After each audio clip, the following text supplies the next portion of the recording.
Hello everyone, this is Saumya. Welcome to Dosar classes.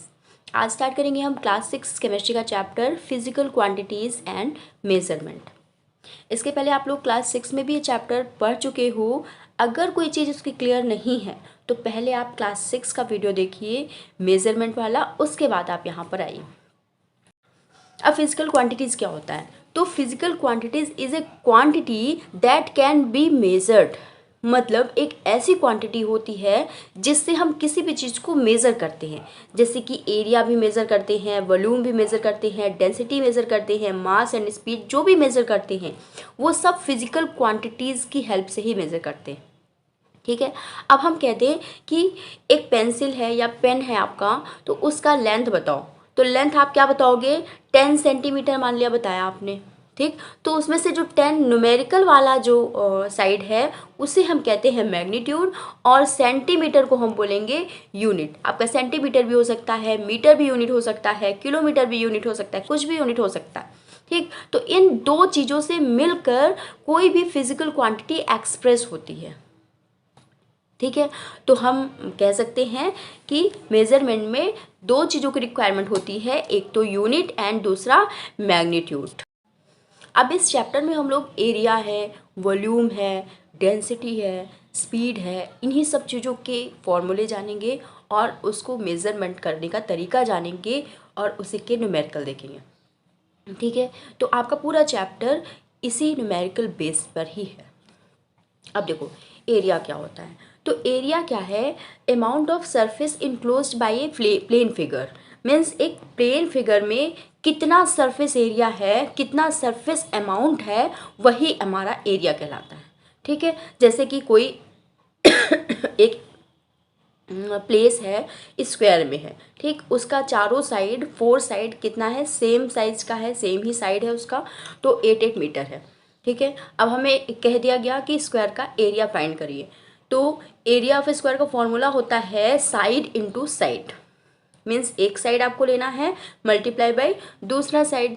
तो side into side में क्या हो जाएगा? 8 मीटर इंटू 8 मीटर। अब हमारे पास मीटर भी दो हो गए। 8 8 कितना होता है? 64।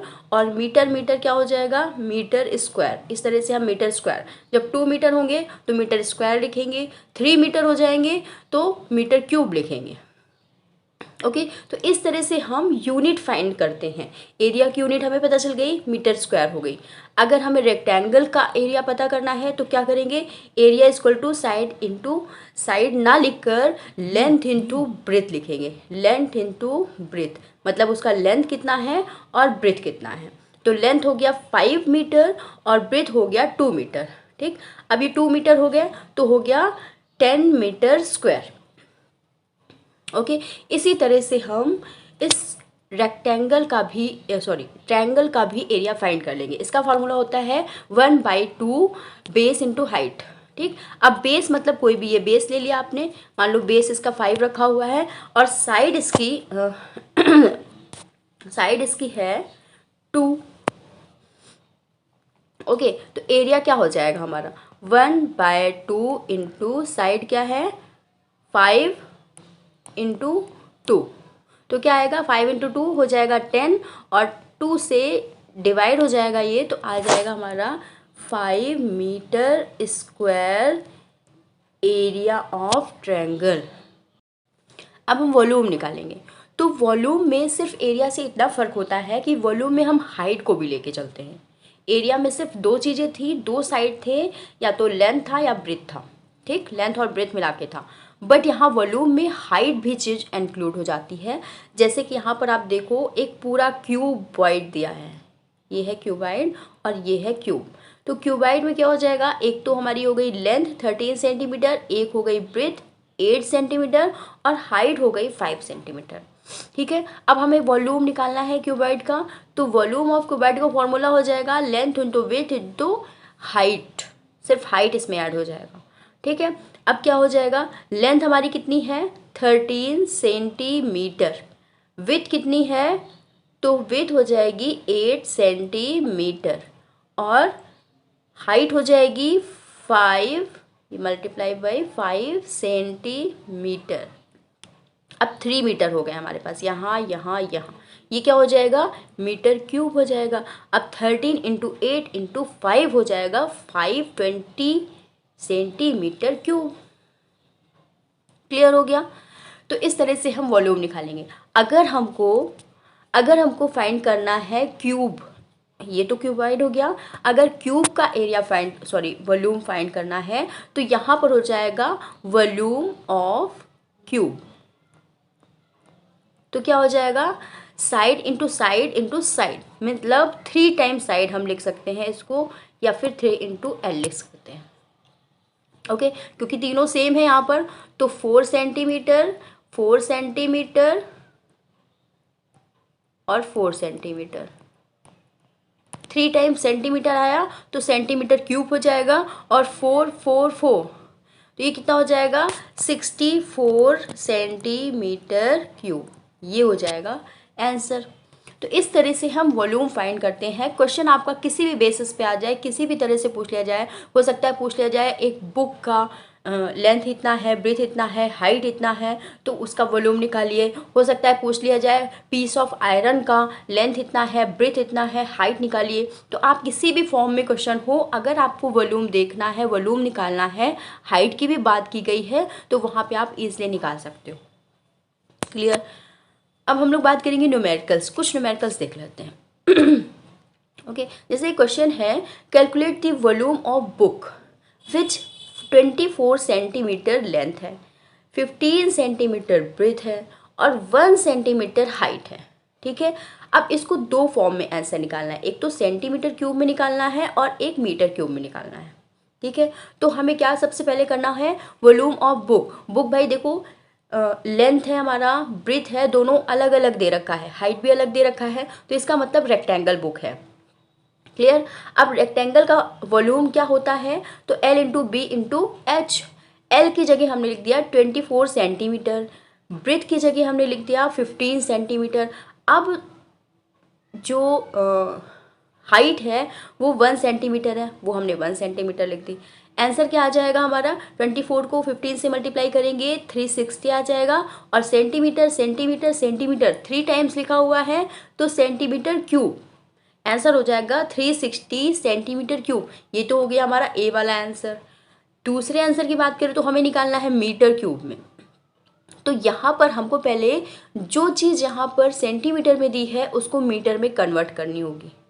ओके, तो क्या करना है हमको, पहले 1 सेंटीमीटर इक्वल टू क्या होता है, 1 बाय, अब देखो 1 centimetre cube, 1 centimetre equal to क्या होता है हमें पता है, 1 बाय 100 मीटर, इतना हमें पता है।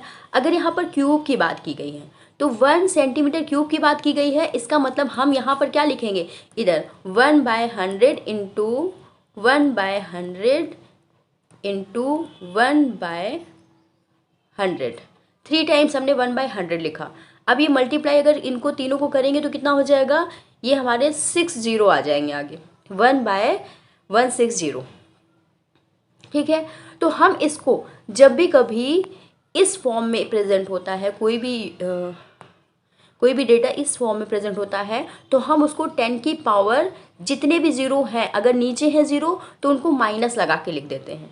अगर यहाँ पर देखो 60 है तो ऊपर हमने माइनस लगा के लिख दिया, इस फॉर्म में लिख सकते हैं। ठीक है, आपको निकालना है तो इस फॉर्म में भी आंसर निकाल सकते हो। ठीक, अब वॉल्यूम ऑफ बुक कितना हो जाएगा, तो 360 जो हमारा आया था सेंटीमीटर में, हमें इसको मीटर में, सिंपली हमें मीटर में कन्वर्ट करना है। अब मीटर में कन्वर्ट करने के लिए क्या किया हमने, या तो इसको मल्टीप्लाई कर देंगे या तो इस नंबर को मल्टीप्लाई कर देंगे। ठीक है, तो इसको मल्टीप्लाई किया तो यहाँ से हमने 20 हटाकर पॉइंट में बदल दिया। अब कैसे बदलेंगे, देखो यहाँ पर हमने क्या किया, 360 इंटू 1 बाय 000000 60 हो गया, ये ज़ीरो कैंसिल हो गया, कितना बचा, 50 बचा। अब 50 में 10 को हटा के हम यहाँ पॉइंट रख सकते हैं। ठीक, तो 3.6 हो गया। ठीक है, अब ये भी ज़ीरो कैंसिल, यहाँ पे कितने बचे, 40 बचे। अभी हमने बताया था अगर नीचे 4 जीरो हैं तो जब ऊपर जाएगा तो इंटू 10⁻⁻4 हो जाएगा, वो माइनस में आ जाएगा। ओके, तो ये हो गया मीटर में आंसर। ये हमारा सेकेंड वाला आंसर भी निकल आया। ठीक है, तो आप लोगों को ये चीज़ ध्यान रखनी है कि अगर तीनों में से कोई भी अगर सेम यूनिट नहीं दी है तो उसको आपको कन्वर्ट करना होगा। ओके, अब एक और क्वेश्चन, यहाँ पर हमको सर्किल का एरिया एरिया निकालना है। कैसे निकालेंगे? तो a diameter of circular park is 30 metre, find the surface area. आपको सरफेस एरिया निकालना है। तो कैसे आप निकालोगे? डायमीटर इक्वल टू दे रखा है 30 मीटर, डायमीटर दे रखा है तो हम आर यानी रेडियस फॉर्म कर सकते हैं। भाई देखो सर्किल है, सर्किल में ये होता है हमारा पूरा डायमीटर, और हाफ कर लिया जाए तो इसको होता है ये रेडियस। तो इसका अगर हम हाफ कर ले तो रेडियस हमारी निकल आएगी, तो आ गई वो 15 मीटर। मतलब रेडियस इक्वल टू 1/2 होता है, 1/2 डायमीटर का, तो 30/2 हो जाएगा। ये कट करोगे तो 15 मीटर आ जाएगा। ठीक है, अब 15 मीटर हमारा आ गया रेडियस। फॉर्मूला होता है सरफेस एरिया ऑफ सर्कल, तो क्या होता है πr²। पाई का अलग से वैल्यू होता है 3.14, ये आपको लर्न करके रखनी होगी, आगे भी आपको ज़रूरत पड़ेगी। ठीक है, तो 3.14 इंटू 15 का स्क्वायर कर दिया हमने, क्योंकि यहाँ रेडियस का स्क्वायर है। रेडियस हमारी आई है 15 मीटर, और आ गया हमारा answer 706.5 metre square. Metre square क्यों होगा? क्योंकि यहाँ पर रेडियस हमारी मीटर डबल टाइम है। ठीक है, यहाँ पर आर रेडियस का स्क्वायर है तो डबल टाइम मीटर हो जाएगा, तो मीटर स्क्वायर हो गया आंसर। तो इस तरह से हम किसी सर्कुलर पार्क का एरिया फाइंड कर सकते हैं। अब वॉल्यूम ऑफ लिक्विड, तो किसी लिक्विड का वॉल्यूम मेज़र करना हो तो उसके लिए दो मेन क्वांटिटी होती है, जैसे कि litre and millilitre.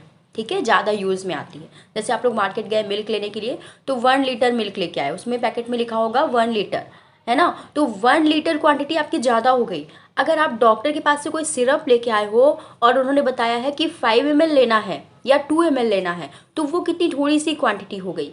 It means हम कह सकते हैं जो लीटर है वो एक लार्ज क्वांटिटी है और मिलीलीटर या ml एक स्मॉल क्वांटिटी है वॉल्यूम ऑफ लिक्विड की। ओके, अब वॉल्यूम होता क्या है? तो volume the amount of liquid with in the container, means एक कंटेनर में जितना भी लिक्विड का अमाउंट है वही उसका वॉल्यूम कहलाता है। क्लियर? अब कैपेसिटी क्या होती है? तो this is the amount of liquid a container can hold, means एक कंटेनर जितना लिक्विड का अमाउंट होल्ड कर सकता है, यानी कि आप किसी कंटेनर में मैक्सिमम जितना भी लिक्विड आप फिल कर सकते हो वही उस कंटेनर की कैपेसिटी कहलाता है। ठीक है, तो हम फ़र्क समझ गए वॉल्यूम और कैपेसिटी में। अब लीटर हमारी लार्ज क्वांटिटी है, तो 1 लीटर में कितने ml होते हैं? तो 1000 ml। अब हम अगर ml को क्यूबिक एरिया के फॉर्म में रिप्रेजेंट करें तो कैसे करेंगे? 1 ml में, यानी कि 1 ml इक्वल टू होता है 1 सेंटीमीटर क्यूब के। ओके, तो 1000 ml किसके इक्वल होगा? 1000 सेंटीमीटर क्यूब के। क्यों होगा? क्योंकि 1 ml वाटर कितने एरिया में आ रहा है? एक 1 ml साइड के क्यूब में आ रहा है।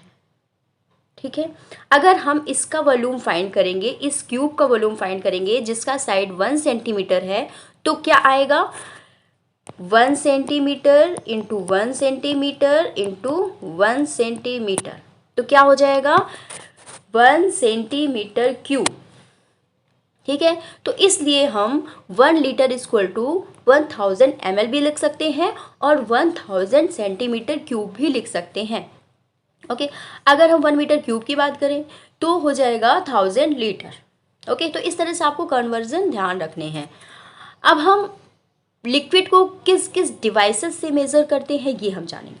तो डिफरेंट प्लेसेस में डिफरेंट टाइप की डिवाइसेस यूज़ होती हैं लिक्विड मेज़रमेंट के लिए, जैसे कि लेबोरेटरी में, लैब्स में आपके, चाहे केमिस्ट्री हो चाहे फिजिक्स हो, वहाँ पे जब किसी केमिकल या किसी लिक्विड का मेज़र करना होता है तो इस तरह के मेजरिंग सिलेंडर का यूज़ करते हैं। ये इस तरह का सिलेंडर फॉर्म में होता है और गिर नहीं सकता है, सपोर्ट होता है अच्छा खासा, नीचे बेस इसका ब्रॉड होता है थोड़ा, और यहाँ पर स्केलिंग होती है साइड में। ये जो स्केलिंग है, जिस स्केल तक वाटर फिल होगा या लिक्विड फिल होगा वही इसका लिक्विड का मेजरमेंट होगा, यानी वही उसका वॉल्यूम होगा। ओके, और ये तो लेबोरेटरी यूज़ के लिए है। और एक होता है क्यूबिकल कॉनिकल कप शेप का सिलेंडर। ये यूज़ होता है फार्मासिस्ट के यूज़ में, ज़्यादातर मेडिसिन के यूज़ में आता है। ये कप शेप होता है और इस तरह से यहाँ पर आर्क होती है, जिससे मेडिसिन निकालने में और उसको रखने में ईजी पड़ता है। और यहाँ पर इस तरह से स्केलिंग दी होती है जिसको आप ईजिली मेडिसिन को फिल करके वहाँ पर मेज़रमेंट को मार्क कर सकते हो। ठीक है, तो ये दो तरीके स्पेशल टाइप के सिलेंडर हैं।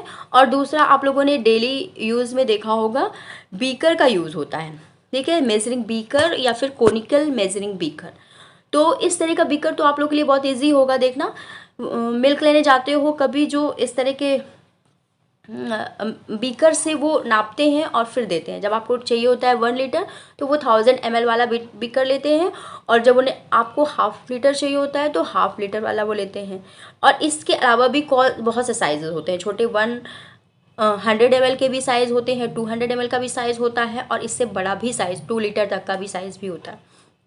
ठीक है, तो डिफरेंट यूज़ के लिए, डिफरेंट क्वांटिटी के लिए ये अलग अलग साइज़ के आते हैं। इसी तरह से कॉनिकल मेजरिंग बीकर भी आते हैं अलग अलग साइज़ के। अब ये कॉनिकल क्यों होते हैं, सबसे बड़ी बात ये है, इसमें जो भी हम कंटेनर में, इस तरह के कंटेनर में जो भी हम मेज़र करते हैं वो ज़्यादातर लिक्विड होते हैं वॉलेटाइल। वॉलेटाइल का मतलब होता है कि वो लिक्विड जो उड़ जाता है वेपर फॉर्म में, तुरंत बहुत जल्दी वो वेपराइज्ड हो जाता है और आपको कंटेनर से वो तुरंत गायब हो जाएगा। जैसे कि पेट्रोल है, डीजल है, स्प्रिट है। तो इस तरह की चीज़ों को रखने के लिए जिसका माउथ की ओपनिंग बहुत ही छोटी सी होती है कि वेपर फॉर्म के वो ज़्यादा ना उड़ सके, सरफेस एरिया कम हो, है ना। तो उस तरह के लिक्विड को इस तरह के कंटेनर में फिल करते हैं। ठीक है, और इसी से हम इसको कॉनिकल मेजरिंग बीकर कहते हैं। ठीक है, तो यहाँ पर हम पेट्रोल, डीजल, स्प्रिट, केरोसिन इस तरह के लिक्विड को फिल करते हैं। और यहाँ पर इस तरह के बीकर में हम नॉर्मल जैसे ऑयल है, मस्टर्ड ऑयल है और या फिर मिल्क है, उसको मेज़र करने के लिए यूज़ होता है। अब किसी भी लिक्विड के मेज़रमेंट के लिए इस खास बात का ध्यान रखना होता है। क्या चीज़? जब आप सिलेंडर में लिक्विड को फिल करोगे तो ऊपर जब आप वाटर देखोगे या किसी लिक्विड को देखोगे तो या तो वो इस फॉर्म में दिखाई देगा और या तो ऊपर का कर्व लिए हुए दिखाई देगा। ठीक है, ध्यान से देखना, किसी भी कैपिलरी में जब आप फिल करते हो वाटर को, या तो वो अपने साइड से थोड़ा सा उठा होता है या तो वो साइड से अपने नीचे होता है, बेस में उठा होता है। तो हमें मेज़र कहाँ करना है, कहाँ पे मार्क करना है? तो जब नीचे को होगा तो नीचे की जो सबसे नीचे वाली बेस लाइन है वहाँ से मार्क करोगे, और जब इस तरह से कर्व होगा तो ऊपर की जो लाइन है उसमें मार्क करोगे, तभी आपका मेज़रमेंट सही आएगा, नहीं तो उसका सही वॉल्यूम नहीं निकल पाएगा। क्लियर हो गई बात? अब डेंसिटी क्या है? तो density as mass per unit volume of object, यानी किसी भी ऑब्जेक्ट का जो डेंसिटी होता है वो डिपेंड करता है उसके वॉल्यूम और उसके मास पर। तो कह सकता है density is equal to mass upon volume. Okay, तो डेंसिटी को हम डी से डिनोट करते हैं, मास को एम से और वॉल्यूम को वी से। अगर यूनिट निकालना है इसकी तो मास की यूनिट क्या होती है? ग्राम में भी होती है, किलोग्राम में भी होती है। वॉल्यूम की यूनिट हमारी सेंटीमीटर क्यूब में भी होती है, ml में भी होती है और मीटर क्यूब में भी होती है। तो उसी के अकॉर्डिंग हमारी यूनिट भी चेंज होगी। इसकी यूनिट ग्राम पर सेंटीमीटर क्यूब भी हो सकती है और इसकी किलोग्राम पर मीटर क्यूब भी हो सकती है, कोई भी यूनिट हो सकती है। तो डेंसिटी को हम कैसे कह सकते हैं कि किसी भी ऑब्जेक्ट का अगर वॉल्यूम फिक्स है, अगर वाटर और ऑयल दोनों को हमने वॉल्यूम फिक्स कर दिया, यानी 2 ml हमने वाटर भी ले लिया और ऑयल भी ले लिया, तो जो ज़्यादा भारी होगा उसकी डेंसिटी ज़्यादा होगी। ठीक है, तो an object with more mass will have greater density. Clear हो गई बात? तो हर एक लिक्विड का अलग अलग डेंसिटी होता है। अगर हम सबका वॉल्यूम सेम कर दें तो हमें डेंसिटी सबका मास के अकॉर्डिंग पता कर सकते हैं। ओके, अब measurement of density of regular solid. अब देखो डेंसिटी का फॉर्मूला क्या हमने बताया, density is equal to mass upon volume. अगर हम किसी रेगुलर सॉलिड का वॉल्यूम फाइंड कर ले, उसका हमने फॉर्मूला देख लिया है पहले ही कि क्यूब का अलग होता है, क्यूबाइड का अलग होता है, और सर्किल का यानी स्फेरिकल का अलग होता है। तो सबका अगर हम फॉर्मूला बेस पे वॉल्यूम फाइंड कर ले, उसका वेट ले लें, तो आराम से हमारी डेंसिटी निकल जाएगी। हमें कोई दिक्कत नहीं होगी रेगुलर सॉलिड का डेंसिटी पता करने में। लेकिन अगर यही सॉलिड इरेगुलर है, जिसका कोई साइड नहीं है, जिसका कोई डिफरेंट लेंथ ब्रेथ हाइट नहीं है, अगर वो इरेगुलर है मीन्स कोई कंकड़ है, कोई स्टोन है, उसका अगर हमको डेंसिटी पता करना है तो कैसे करेंगे, ये भी अभी हम लोग देखते हैं। अभी पहले हम इसका एक न्यूमेरिकल सॉल्व करके देखते हैं। तो the density of silver is 10.3 gram centimetre cube. ठीक, एक सिल्वर की डेंसिटी ये दे रखी है, हमें फाइंड क्या करना है, मास फाइंड करना है, और वॉल्यूम भी दे रखा है इसका 200 सेंटीमीटर क्यूब वॉल्यूम है। ठीक है, तो इसमें बिल्कुल इजी है। अगर हमारे पास वॉल्यूम दे रखा है, डेंसिटी दे रखी है, मास निकालना है, तो हम इसी फॉर्मूले से निकाल सकते हैं, density is equal to mass upon volume. अगर वॉल्यूम फाइंड करना है तो मास अपॉन डेंसिटी हो जाएगा, और अगर मास फाइंड करना है तो वॉल्यूम डेंसिटी से मल्टीप्लाई हो जाएगा, डेंसिटी इनटू वॉल्यूम हो जाएगा। इस तरह से आपको कन्वर्ट करना, फॉर्मूले को सीखना होगा। ठीक है, अब हमें यहाँ पर निकालना है मास, तो मास इक्वल टू हो गया डेंसिटी इनटू वॉल्यूम। डेंसिटी दे रखा है 10.3 ग्राम सेंटीमीटर क्यूब, और वॉल्यूम दे रखा है 200 सेंटीमीटर क्यूब। हमें कोई भी कन्वर्जन नहीं करना, दोनों यूनिट हमारी सेंटीमीटर क्यूब में दे रखी है। ओके, तो इससे हम इस दोनों को मल्टीप्लाई करेंगे और सिंपली हमारा निकल आएगा 2.06 किलोग्राम, या फिर 2060 ग्राम। इस तरह से हमारा मास निकल आएगा। अगर हमको कहीं पे अगर स्किप होता डेंसिटी निकालना, तो डेंसिटी के फॉर्मूले पे रख के डेंसिटी निकाल लेते, और अगर स्किप होता वॉल्यूम निकालना, तो वॉल्यूम के फॉर्मूले पे रख के हम इस तरह से मास अपॉन डेंसिटी रख के वो निकाल लेते। ठीक है, तो हम एक ही फॉर्मूले को घुमाकर किसी भी तरह से कर सकते हैं क्वेश्चन के बेसिस पे। अब मास ऑफ वुडन ब्लॉक, एक वुडन ब्लॉक है जिसका मास कितना दे रखा है, इतना। ठीक है, अगर डेंसिटी इसकी इतनी दे रखी है 0.8 ग्राम पर सेंटीमीटर क्यूब। ठीक, तो क्या फाइंड करना है, वॉल्यूम फाइंड करना है हमको यहाँ पर।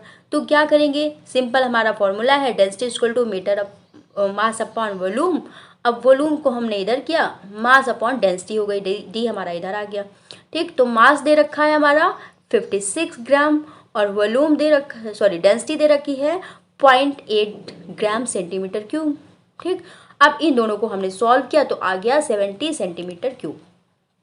ये हो गया हमारा वॉल्यूम। अब देखो यहाँ पर आप सोच रहे होगे, यहाँ पर जो यूनिट है दे रखी है ग्राम में, और यहाँ पर यूनिट है जो दे रखी है ग्राम सेंटीमीटर क्यूब में। तो देखो ग्राम ग्राम हो गया कैंसिल, और ये बचा सेंटीमीटर क्यूब, तो जितना भी आया आंसर हो गया सेंटीमीटर क्यूब में। तो ये हमारा निकल के आ गया वॉल्यूम। ओके, नेक्स्ट बात करते हैं measurement of density of regular solid. Irregular solid होगा, सॉरी यहाँ पर इरेगुलर होगा यहाँ पर सॉलिड। ठीक है, तो इरेगुलर सॉलिड मतलब कि अगर ये स्टोन है, इसका कोई आप मेजरमेंट, इसको आप ना आप क्यूब बोल सकते हो, ना क्यूबाइड बोल सकते हो, ना इसको कोन बोल सकते हो, सिलेंडर भी नहीं बोल सकते हो, स्फेरिकल भी नहीं बोल सकते हो, तो क्या बोलोगे आप, इरेगुलर मास बोलोगे, सॉलिड बोलोगे। तो इसका अगर हमें वॉल्यूम फाइंड करना हो तो कैसे करेंगे, तो इसके लिए सिंपली हम क्या करेंगे, एक मेजरिंग सिलेंडर में वाटर फिल कर देंगे, इसकी रीडिंग नोट कर लेंगे। तो ये हमारा वॉल्यूम हो जाएगा सिंपल वाटर का कितना, V1 इक्वल टू हो गया 10 ml, सॉरी 20 ml। ठीक है, अब हमने इसमें एक धागे से बांधकर उस स्टोन को डाला अंदर। जैसे स्टोन अंदर जाता है तो वाटर लेवल राइज कर जाता है। ठीक है, क्योंकि ये अपना कोई ना कोई एरिया ऑक्यूपाई करेगा, और उतना ही वाटर इसके बराबर का ऊपर राइज हो जाएगा। अब जो राइज हुआ वाटर का वॉल्यूम है वो हो जाएगा हमारा V2। अभी हमें निकालना क्या है, V चाहिए हमको, वॉल्यूम चाहिए किसका, स्टोन का। तो हम इस राइज हुए वाटर को इससे माइनस कर दें तो इस एरिया का वॉल्यूम पता लग जाएगा। तो वही करेंगे। तो V equal to V2 minus V1 करेंगे तो V2 है हमारा 23 ml और V1 है 20 ml। तो हमारा इजीली वॉल्यूम निकल के आ जाता है 3 ml, जो कि इरेगुलर सॉलिड का है। ठीक है, अब हमने निकाल लिया इसका वॉल्यूम, तो इजीली हम डेंसिटी को फाइंड कर सकते हैं। वॉल्यूम हमारा निकल गया, उसी इरेगुलर मास का हमने इरेगुलर सॉलिड का हमने मास निकाल लिया, मास भी हो गया हमारे पास, वॉल्यूम भी हो गया, अब डेंसिटी निकाल सकते हैं। क्लियर? ऐसा कोई क्वेश्चन आता है तो उसको हम कैसे करेंगे?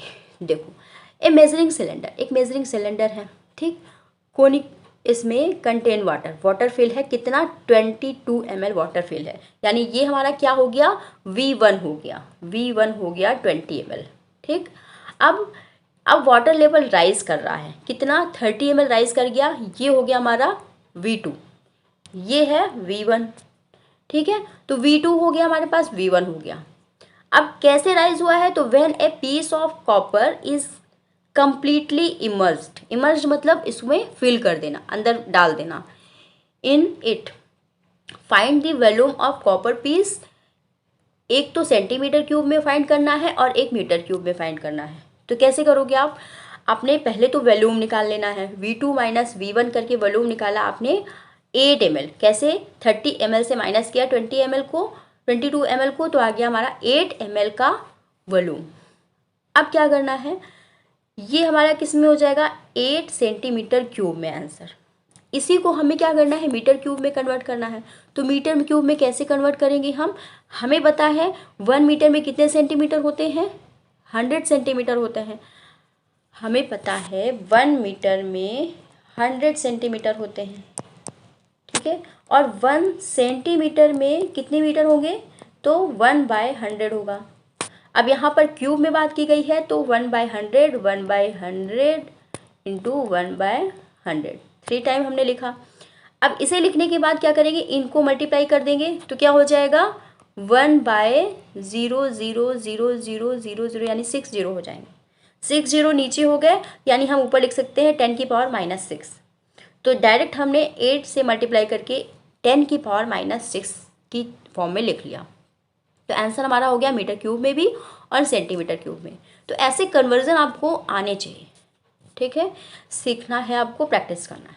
तो डेंसिटी ऑफ कॉमन सब्सटेंस, अब देखो कुछ चीज़ों की डेंसिटी दे रखी है, ठीक है, जो कॉमन होती है। जैसे एयर की क्या डेंसिटी है, केरोसिन की क्या डेंसिटी है, वाटर की डेंसिटी क्या होती है, 1000 होती है, मरकरी की डेंसिटी, गोल्ड की, सिल्वर की, कॉपर की। ये हम इसलिए बता रहे हैं कि ये टेबल आपको थोड़ा सा ध्यान में रखनी है, मेमोराइज करके रखनी है, कौन किससे वेटेड है। ठीक है, इससे क्वेश्चन इस फॉर्म में आता है कि अलग अलग फॉर्म में दे देंगे सब्सटेंस को और बोल देंगे कौन ज़्यादा डेंसर है, कौन कम डेंस है। ठीक है, तो आपको इसको असेंडिंग ऑर्डर में अरेंज करना होगा या डिसेंडिंग ऑर्डर में अरेंज करना होगा। तो इस टाइप से करके क्वेश्चंस आते हैं, तो ये टेबल आपको ध्यान रखनी है। अब स्पीड क्या होती है, तो स्पीड हम पढ़ चुके हैं क्लास 6 में। तो speed is distance travel by the object in unit time. एक पर्टिकुलर टाइम में जितनी डिस्टेंस कोई ऑब्जेक्ट कवर करता है उसे ही हम कहते हैं स्पीड। ठीक है, तो speed equal to distance upon time. अब इसी speed equal to distance upon time से ही हम कई फॉर्मूले बना सकते हैं। टाइम अगर हमें निकालना है तो T equal to distance upon speed, और अगर डिस्टेंस निकालनी है तो distance equal to speed into time. इस तरह से हम फॉर्मूले को अपने अकॉर्डिंग ले सकते हैं। ठीक है, अब देखो इनकी यूनिट भी अलग अलग हो सकती है। किलो या तो हो सकती है आपकी किलोमीटर पर आर में भी हो सकती है, या तो मीटर पर सेकंड में भी हो सकती है, किसी में भी हो सकती है, वो क्वेश्चन की यूनिट के अकॉर्डिंग ही होगा।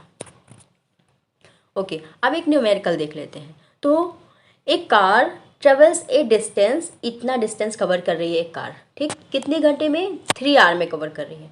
तो स्पीड फाइंड करनी है, क्या हो जाएगा, speed equal to distance upon time. तो डिस्टेंस हमारा कितना है, 200 किलोमीटर, 200 लिख दिया हमने, और टाइम क्या दे रखा है हमारा, 1 आवर दे रखा है। अब हमको देखो आंसर देना है मीटर पर सेकेंड में।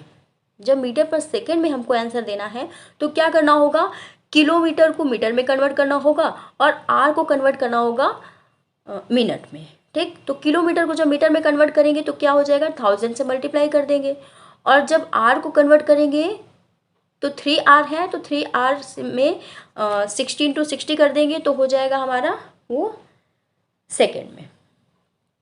ओके, तो ये आ जाता है हमारा 18.5 मीटर पर सेकेंड में आंसर। ठीक है, तो ये कन्वर्जन के अगर क्वेश्चंस आपको नहीं आते हैं तो प्लीज़ आप कमेंट बॉक्स पे कमेंट करिए। नेक्स्ट वीडियो पे हम आपको ये भी लेकर आएंगे। ठीक है, तो आज के लिए इतना ही। Thank you.